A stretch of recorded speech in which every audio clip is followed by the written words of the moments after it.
So ಈಗ ನೋಡ್ತಾ ಇರೋದು ಮಾರ್ಕೋನಹಳ್ಳಿ ಡ್ಯಾಮು. ನಾಗಮಂಗಲದಿಂದ ಒಂದು 25-30 ಕಿಲೋಮೀಟ್ರ್ ತನಕ ಆಗುತ್ತೆ ಡ್ಯಾಮು. ಇನ್ನೂ ನೀರು ತುಂಬಿರಲಿಲ್ಲ, ಹಾಗಾಗಿ ನೀರು ಬಿಟ್ಟಿಲ್ಲ. ಮಾರ್ಕೋನಹಳ್ಳಿ ಡ್ಯಾಮು ನೀರು ತುಂಬಿದ್ರೆ ಇಲ್ಲೆಲ್ಲ ತುಂಬಿ ಹರಿದು ಬರುತ್ತೆ. ಇಲ್ಲಿ ಹೊಸ ಬ್ರಿಡ್ಜ್ ಮಾಡ್ತವ್ರೆ, ಆ ಕಡೆಯಿಂದ ಎಂಟ್ರಿ ಕೊಡ್ತಾರೆ. Next Markonahalli dam. ಆ ಕಡೆಯಿಂದ ಹೋಗಿ ನೋಡೋದಕ್ಕೆ ಟ್ರೈ ಮಾಡ್ತೀನಿ ತಾಳಿ, ನೋಡೋದು ಆ ಕಡೆಯಿಂದ.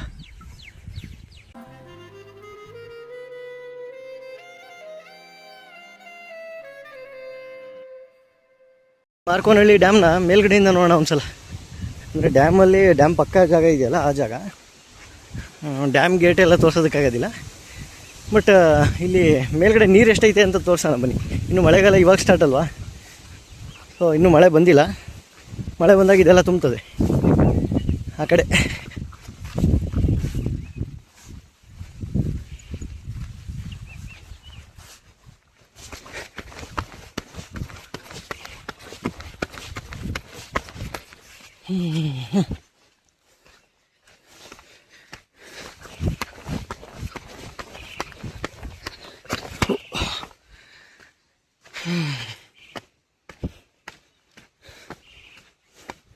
ಕ್ಯಾಮ್ರಾನು ಹಾಕಿದ್ರೆ ಇಲ್ಲಿ, ಅಂದರೆ ಆ ಡ್ಯಾಮ್ ಹತ್ರ ಹೋಗಂಗಿಲ್ಲ ಅಂತ ಅಂದ್ಬಿಟ್ಟು.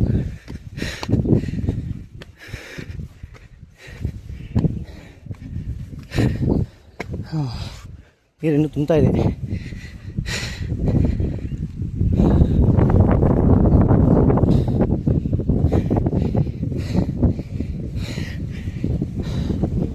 ಹೋಗಿಲ್ಲ, ತುಂಬೈತೆ ನೀರು. ಚೆನ್ನಾಗಿ ತುಂಬಿದೆ.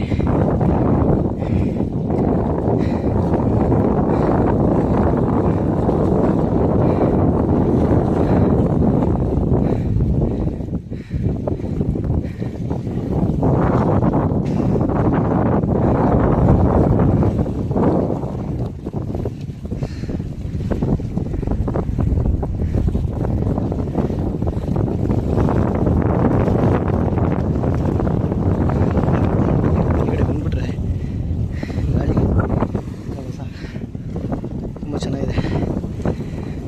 ಇನ್ನೊಂದಷ್ಟು ತುಂಬಬೇಕು, ಆವಾಗ ನೀರು ಗೇಟ್ ಬಿಡ್ತಾರೆ ಅನಿಸುತ್ತೆ. ಕಾಲುವೆಗಳಿಗೆಲ್ಲ ನೀರು ಬಿಟ್ಟಿರ್ತಾರೆ ಆಗಲೇ.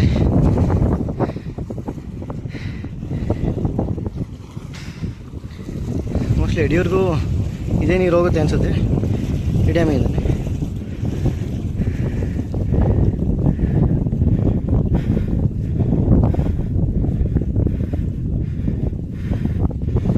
ನೋಡ್ದ, ಚೆನ್ನಾಗಿದೆ ಡ್ಯಾಮ್ ಮೇಲ್ಗಡೆ.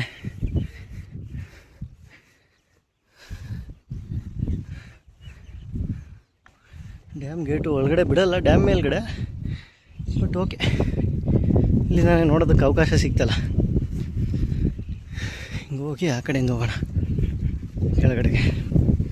ಚೆನ್ನಾಗಿದೆ ನೀರು, ಇನ್ನೂ ಪರವಾಗಿಲ್ಲ. ಅಲ್ಲಿ ಯಡಿಯೂರಲ್ಲೂ ಈ ಜಾಗ ಒಂದೈತೆ, ಇದೇ ನೀರು ಅಲ್ಲಿ ಕಾಣಿಸ್ದೆ ಅನಿಸುತ್ತೆ.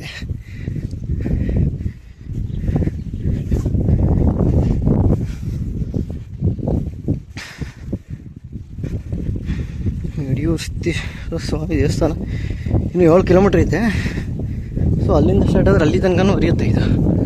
ಪರವಾಗಿಲ್ಲ, ತುಂಬ ದೊಡ್ಡ ಯಡಿಯೂರು ಕೆರೆ.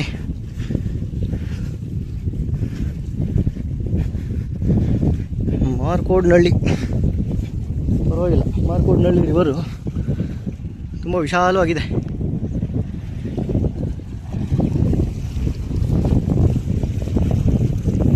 ಅಲ್ಲಿ ಕಾಲುವೆಗಳಿಗೆ ಹರಿಸ್ಕೊತಾರೆ ಅನಿಸುತ್ತೆ. ನೋಡೋಣ, ಮುಂದೆ ಹೋಗೋಣ ಬನ್ನಿ.